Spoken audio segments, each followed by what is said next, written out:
কি বিপদে পড়লেন দেখি। 25 বছর সুনামের সাথে চাকরি করে সেটা কিনা কান্না ভাতের জন্য আমার চাকরি চলে যাবে। মনে পড়েছে, ওরে নকুল, নকুল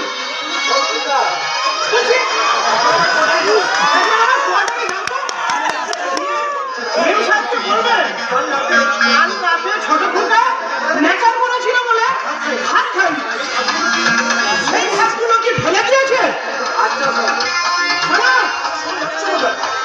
400 কথায় যদি মানে ভাত ফেলে দিয়েছি তাহলে তুমি পরিষ্কার বলে দিও। বড়বাবু বলে দিয়েছেন আপনি ছেলে পুলে ঘুরিয়ে নিয়ে বাপের বাড়ি চলে যান, কারণ বড়বাবু চাকরি করিয়ে দুদিন পরে ওইখানে এসে উঠবে, ঘর জামাই থাকবে বলে। আরে শোনো, যদি বলে না ফেলে দিন, ওগুলো জল দিয়ে রেখে দিয়েছি, তাহলে তুমি থ্যাংক ইউ জানিয়ে সেই ভাতগুলো একটা প্লেটে করে নিয়ে আসবে, আর সঙ্গে 4টে লঙ্কা বড়া। শোনো, যাওয়ার সময় আমার অফিসের টেবিলে দেখবে কিছু মিষ্টি আর 1 ঘর দই আছে, ওগুলো নিয়ে ম্যাম সাহেবকে বলে ছোট পোকাকে খেতে দিতে বলবে। আচ্ছা স্যার। আর শোনো,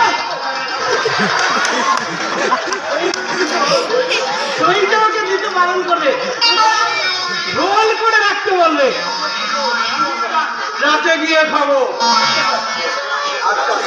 কি হলো, দাঁড়িয়ে রইলে না?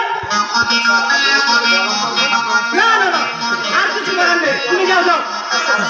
এই শোনো শোনো,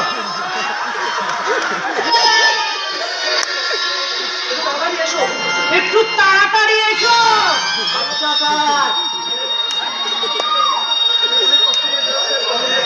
বেয়াদবটা বলেন,